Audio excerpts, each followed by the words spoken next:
ಎಷ್ಟೋ ಸರ್ತಿ ನಾವು ಅಂದ್ಕೊಂಡಿರ್ತೀವಿ, ನನ್ನನ್ನು ಎಷ್ಟು ಜನ ಇಷ್ಟಪಡ್ತಾರೆ, ನಾನು ಇಲ್ಲದೆ ಇದ್ರೆ ನನ್ನ ಹೆಂಡತಿ ಮಕ್ಕಳು ತಂದೆ ತಾಯಿಗಳ ಗತಿ ಏನು, ಅವರೆಲ್ಲ ನನ್ನಲ್ಲೇ ಪ್ರಾಣ ಇಟ್ಕೊಂಡಿದ್ದಾರೆ, ನಾನು ಇಲ್ಲದೆ ಇದ್ರೆ ಅವ್ರು ಬದುಕೋದಿಲ್ಲ. ಹೀಗೆ ಈ ನಂಬಿಕೆಯಿಂದಾನೇ ನಮ್ಮ ಜೀವನದ ಹೋರಾಟ ನಡೀತಾ ಇರುತ್ತೆ. ಆದರೆ ಅದರ ಸತ್ಯನೇ ಬೇರೆ. ಒಂದು ಸಲ ಒಬ್ಬ ಗುರು ಮತ್ತೆ ಶಿಷ್ಯನ ನಡುವೆ ಒಂದು ವಾಗ್ವಾದ ನಡೀತು. ಗುರು ಶಿಷ್ಯನಿಗೆ ಜಗತ್ತು ಕೇವಲ ಒಂದು ತರದ ಭ್ರಮೆ, ದೇವರೊಬ್ಬರನ್ನ ಬಿಟ್ಟು ನಿನ್ನನ್ನು ನಿಜವಾಗಿ ಪ್ರೀತಿಸೋರು ಯಾರೂ ಇಲ್ಲಪ್ಪ ಅಂತ ಶಿಷ್ಯನಿಗೆ ಹೇಳಿದ. ಶಿಷ್ಯನ ವಾದ ಇದು. ನಿಮಗೆ ಗೊತ್ತಿಲ್ಲ ಬಿಡಿ, ನನ್ನ ಹೆಂಡತಿ ನಾನು ತುಂಬಾ ಪ್ರೀತಿಸ್ತಾಳೆ. ನಮ್ಮ ತಾಯಿಗೆ ನಾನಿಲ್ಲದೆ ಇದ್ರಂತೂ ಆಗದೇ ಇಲ್ಲ. ನನ್ನ ಮಕ್ಕಳು ಕೂಡ ನನ್ನ ಚೆನ್ನಾಗಿ ಗೌರವಿಸ್ತಾರೆ. ನನ್ನ ವ್ಯಾಪಾರದ ಪರಿಸ್ಥಿತಿ, ನನ್ನ ಹಣಕಾಸು ಎಲ್ಲ ತುಂಬಾ ಚೆನ್ನಾಗಿದೆ. ಹೀಗಿರುವಾಗ ಇದು ಕಲ್ಪನೆ ಹೇಗಾಗುತ್ತೆ ಸ್ವಾಮೀಜಿ? ನಿಮ್ಮ ಹೆಂಡತಿ ಪ್ರೀತಿ, ನಿಮ್ಮ ತಾಯಿ ಪ್ರೀತಿ, ನಿಮ್ಮ ಮಕ್ಕಳ ಗೌರವ ಇವೆಲ್ಲ ಭ್ರಮೆ. ಇದು ಭ್ರಮೆ ಹೇಗಾಗುತ್ತೆ ಸ್ವಾಮೀಜಿ? ಪ್ರತಿದಿನ ನಡೆಯೋದನ್ನ ಯಾರಾದ್ರೂ ಕಲ್ಪಿಸ್ಕೊಂಡು ಹೇಳಕ್ಕಾಗತ್ಯಾ? ನಾನು ಇಷ್ಟು ದಿವಸ ಅವ್ರ ಜೊತೆಲಿ ಇದ್ದೀನಿ. ಯಾರ್ಯಾರು ಏನೇನು ಅಂತ ನನಗೆ ಚೆನ್ನಾಗಿ ಗೊತ್ತಿದೆ ಸ್ವಾಮೀಜಿ. ಇದನ್ನೆಲ್ಲ ಕಲ್ಪನೆ ಭ್ರಮೆ ಕನಸು ಅಂತ ಹೇಳಕ್ಕಾಗಲ್ಲ ಬಿಡಿ ಸ್ವಾಮಿ. ಒಂದ್ ಪಕ್ಷ ನೀವು ಅನ್ಕೊಂಡಿರೋದನ್ನೆಲ್ಲ ಸುಳ್ಳು ಅಂತ ನನ್ನೇನಾದ್ರೂ ತೋರಿಸಿದ್ರೆ ಏನ್ ಮಾಡ್ತೀರಿ? ಹಾಗೇನಾದ್ರೂ ಆದ್ರೆ ನಾನು ಖಂಡಿತ ನಿಮ್ಮಿಂದ ಬಂದ್ಬಿಡ್ತೀನಿ ಸ್ವಾಮೀಜಿ. ಖಂಡಿತವಾಗಿ? ಖಂಡಿತ. ಚೆನ್ನಾಗಿ ಯೋಚನೆ ಮಾಡಿ ಸನ್ಯಾಸಿ ಆಗ್ಬೇಕಾಗತ್ತೆ. ಆಗ್ಲಿ ಬಿಡಿ ಸ್ವಾಮೀಜಿ. ಸನ್ಯಾಸಿ ಆಗದೇನ್ ಬೇಡ, ಸತ್ಯ ಗೊತ್ತಾದ್ರೆ ಸಾಕು.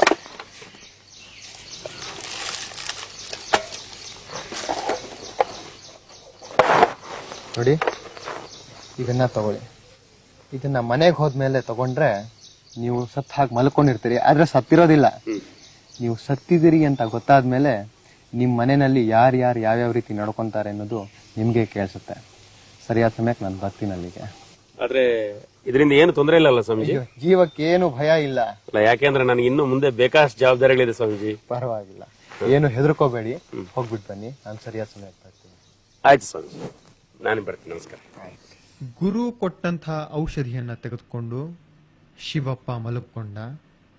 ಅವನು ಸತ್ತು ಹೋಗಿದ್ದಾನೆ ಅಂತ ಅವರ ಮನೆಯಲ್ಲಿ ಎಲ್ಲರೂ ದುಃಖ ಪಡ್ತಾ ಇದ್ದಾರೆ. ನಾನೇನ್ ಮಾಡ್ಲಿ? ಸಮಾಧಾನ ಮಾಡ್ಕೊಳೆ ತಾಯಿ, ಸಮಾಧಾನ ಮಾಡ್ಕೊ. ನನ್ ಕರ್ಮ ಇನ್ನ ಸವಲಿಲ್ಲ, ನಾನ್ ಪಾಪಿ. ಆ ದೇವ್ರು ನನ್ನ ಕರ್ಕೊಳಕ್ ಬದ್ಲು ನನ್ ಮಗನ್ನ ಕರ್ಕೊಂಡ್ಬಿಟ್ಟಿದ್ದಾನೆ. ಪಾಪಿ ಮುಂಡೆ ಮಗ.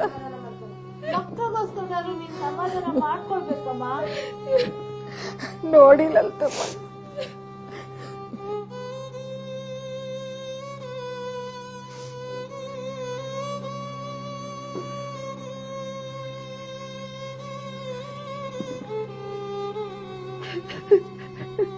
ಸ್ವಾಮಿಗಳೇ ನೋಡಿ ಅನ್ಯಾಯನ.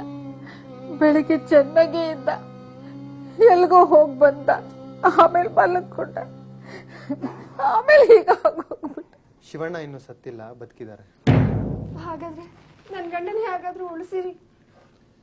ಆದ್ರೆ ಇವ್ರನ್ನ ಉಳಿಸೋದ್ರಲ್ಲಿ ಒಂದು ಕಷ್ಟ ಇದೆ. ಏನದು ಗುರುಗಳೇ?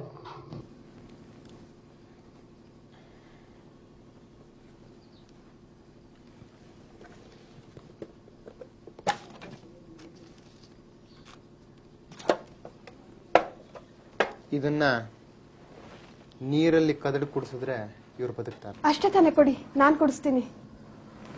ಅಲ್ಲೊಂಚೂರು ನೀರ್ ಕೊಡಿ.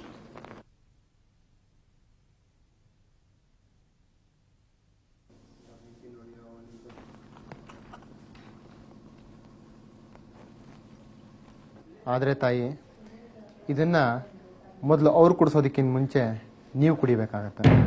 ಅಷ್ಟೇ ತಾನೇ, ನಾನ್ ಕುಡಿತೀನಿ. ಆದ್ರೆ ಸ್ವಲ್ಪ ಕಷ್ಟ ಇದೆ. ಇದನ್ನ ಮೊದಲು ನೀವು ಕುಡಿದ್ರೆ ನೀವು ಸಾಯ್ತೀರಿ, ಆಗ ಮಾತ್ರ ಅವ್ರು ಬದುಕ್ತಾರೆ. ಒಂದು ಜೀವ ತಗೊಂಡ್ಮೇಲೆನೆ ಇನ್ನೊಂದು ಜೀವ ಕೊಡೋದು ಈ ಔಷಧಿಯ ಸತ್ವ. ಈಗ ಹೇಳಿ, ಕುಡಿತೀರಾ? ಯಾಕೆ ತಾಯಿ, ನೀವು ಕುಡಿಯೋದಿಲ್ವಾ? ನಿಮ್ ಗಂಡನ ಬದುಕಿಸ್ಬೇಕು ಅಂತ ನಿಮ್ಗೆ ಇಷ್ಟ ಇಲ್ವಾ? ಇಷ್ಟನ ನೀವು ಅವ್ರನ್ನ ಪ್ರೀತಿ ಮಾಡೋದು? ಪ್ರೀತಿ ಇಲ್ಲ ಅಂತ ಯಾರು ಹೇಳಿದ್ದು ಗುರುಗಳೇ? ನಾ ಸತ್ರೆ ನನ್ ಮಕ್ಳನ್ನ ನಮ್ಮತ್ತನೇ ಯಾರು ನೋಡ್ಕೊಂತಾರೆ? ನಿಮ್ ಗಂಡ ಬದುಕ್ತಾರಲ್ಲ, ಅವ್ರು ನೋಡ್ಕೊಂತಾರೆ. ಅವ್ರ ತಾಯಿ, ನಿಮ್ಮ ಮಕ್ಕಳು ಇಬ್ಬರನ್ನೂ. ಅವ್ರು ಬದುಕಿದ್ರೆ ಅವ್ರ ತಾಯಿನ ನೋಡ್ಕೊಂತಾರೆ. ನನ್ ಮಕ್ಳ ಗತಿ, ನಾ ಸತ್ ಮೇಲೆ ಇನ್ನೊಂದು ಮದುವೆ ಮಾಡ್ಕೋತಾರೆ. ಆಗ ಬರೋಳು ನನ್ನ ಮಕ್ಳನ್ನ ಚೆನ್ನಾಗಿ ನೋಡ್ಕೋತಾಳ? ಆಗಲ್ಲ ಗುರುಗಳೇ, ನನ್ನ ಕೈಲಿ ಆಗಲ್ಲ. ಶಿವ, ಇದೇ ಸತ್ಯ. ಗುರುಗಳೇ, ಇದನ್ನ ನಮ್ಮ ಅತ್ತೆನೇ ಕುಡಿಲಿ. ಅವ್ರು ಮಾಡೋದಾದ್ರೂ ಏನಿದೆ, ಅವ್ರು ಕುಡಿದು ಅವ್ರ ಮಗನ್ನ ಉಳಿಸ್ಕೊಡ್ಲಿ. ನಿಮ್ಮ ಕೈಲಾಗಲಿಲ್ಲ ತಾನೆ? ಹೋಗ್ಲಿ ತಾಯಿ, ತಗೊಳ್ಳಿ. ಜಗತ್ತಿನಲ್ಲಿ ಯಾವುದೇ ತಾಯಿ ಆಗಲಿ ತನ್ನ ಪ್ರಾಣ ಕೊಟ್ಟಾದರೂ ಮಗನ್ನ ಬದುಕಿಸ್ಕೊಳ್ಳೋದಕ್ಕೆ ಪ್ರಯತ್ನ ಪಡ್ತಾಳಂತೆ. ತಗೊಳ್ಳಿ, ನೀವು ಕುಡೀರಿ. ನಿಮ್ಮ ಪ್ರಾಣ ಹೋಗಲಿ, ನಿಮ್ಮ ಮಗನ ಪ್ರಾಣ ಬರಲಿ. ಸ್ವಾಮಿಗಳೇ, ನನ್ನ ಮೊಮ್ಮಕ್ಕಳು ನನ್ನ ತುಂಬಾ ಹಚ್ಕೊಂಡ್ಬಿಟ್ಟಿದ್ದಾರೆ. ನಾ ಸತ್ತು ಹೋಗ್ಬಿಟ್ರೆ ಅವ್ರನ್ನ ನೋಡ್ಕೊಳ್ಳೋರು ಯಾರು? ಲೇಮ ತಾಯಿ, ನೀನೇ ಅದನ್ನ ನನ್ನ ತಗೊಂಡು ಕಷ್ಟನೂ ಅರ್ಥ ಮಾಡ್ಕೊಳ್ಳಿ ಅತ್ತೆ. ನಾನು ಸಾಯಕ್ಕಾಗಲ್ಲ. ಅಂತೂ ಕೊನೆಗೆ ಶಿವಣ್ಣನ ಬದುಕಿಸೋದಕ್ಕೆ ಯಾರೂ ಮುಂದೆ ಬರಲಿಲ್ಲ. ಔಷಧಿ ಸತ್ವ ಹೊರಟೋಯ್ತು, ಶಿವಣ್ಣನೂ ಹೊರಟು ಹೋದ್ರು.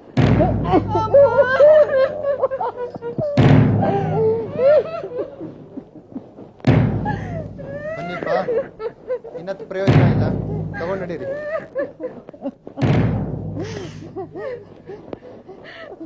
ಅಯ್ಯೋ ಅಯ್ಯೋ, ಮಂಚ ಹತ್ತಿರ ಇಳಿಸು ಕೆಳಗೆ ಶ್ರೀಧರ. ಯಾಕೆ ತಾಯಿ, ಏನಾಯ್ತು? ನನ್ನ ಮಗನೂ ಹೊರಟದ. ನನ್ ಗಂಟ ನೆನಪಾಗದು ಒಂದೇ ಇರೋದು.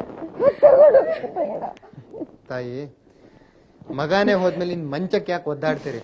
ತಗೊಂಡ್ ಬನ್ರಪ್ಪ, ಬನ್ನಿ.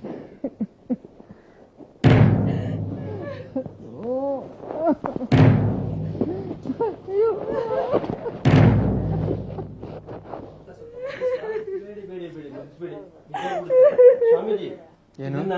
ಬಾಗಿಲು ಚಿಕ್ಕದಿರೋದ್ರಿಂದ ಆಚೆ ತಗೊಂಡೋಗ ಆಗ್ತಾ ಇಲ್ಲ ಬುದ್ಧಿ. ಚೌಕಟ್ನ ಒಡೆದಾಕ್ಬಿಡಿ, ಅವಾಗ ತಗೊಂಡ್ ಹೋಗ್ಬೋದು. ಅಯ್ಯೋ ಬೇಡ ಬೇಡ, ಬಾಗ್ಲು ಮಾತ್ರ ಮುರಿದು ಹಾಕ್ಬೇಡಿ. ಅವ್ರು ಬೇರೆ ಇಲ್ಲ, ನನ್ನ ಕೆಲ್ ಸರಿ ಮಾಡ್ಸಕ್ಕಾಗಲ್ಲ. ತಾಯಿ, ಮಂಚದಿಂದ ದೇಹನ ಇಳಿಸೋದಿಕ್ಕಾಗೋದಿಲ್ಲ. ಮಂಚದಲ್ಲೇ ಇರಬೇಕು. ದೇಹ ಸೆಟೆತ್ಕೊಂಡ್ಬಿಟ್ಟಿದೆ. ಮಂಚದಿಂದ ಏನಾದರೂ ದೇಹನ ಹೊರಗೆ ತೆಗಿತೀವಿ ಅಂತ ಹೇಳಿದ್ರೆ ದೇಹದ ಭಾಗಗಳು ಊನ ಆಗ್ಬೋದು. ನಿಮ್ ಗಂಡನ ಕೈಯೋ ಕಾಲೋ ಮುರಿಬೋದು. ಆಗ್ಬೋದಾ? ಏನಾರು ಆಗ್ಲಿ, ಆದ್ರೆ ಬಾಗ್ಲು ಮಾತ್ರ ಮುರಿಬೇಡಿ. ಮಂಚ ಮಾತ್ರ ತಗೊಂಡು ಹೋಗ್ಬೇಡಿಪ್ಪ. ಏನಾದ್ರೂ ಪರವಾಗಿಲ್ವಾ? ಏನಮ್ಮ, ನನಗಿಂತ ನಿನಗೆ ಮಂಚನೇ ಹೆಚ್ಚಾಯ್ತಾ? ಏನೇ, ನನಗಿಂತ ನಿನಗೆ ಈ ಬಾಗಿಲುಗಳು, ಈ ಮನೆ ಇದೇ ಹೆಚ್ಚ ನಿನಗೆ? ತಾವು ಹೇಳಿದ ಮಾತು ಸತ್ಯ ಸ್ವಾಮೀಜಿ. ಎಲ್ಲರೂ ತಮ್ಮ ಸ್ವಾರ್ಥಕ್ಕೋಸ್ಕರವಾಗಿ ಇನ್ನೊಬ್ಬರನ್ನು ಪ್ರೀತಿ ಮಾಡ್ತಾರೆ. ಸತ್ಯ ಏನು ಅಂತ ನನಗೆ ಈಗ ಚೆನ್ನಾಗಿ ಗೊತ್ತಾಯ್ತು.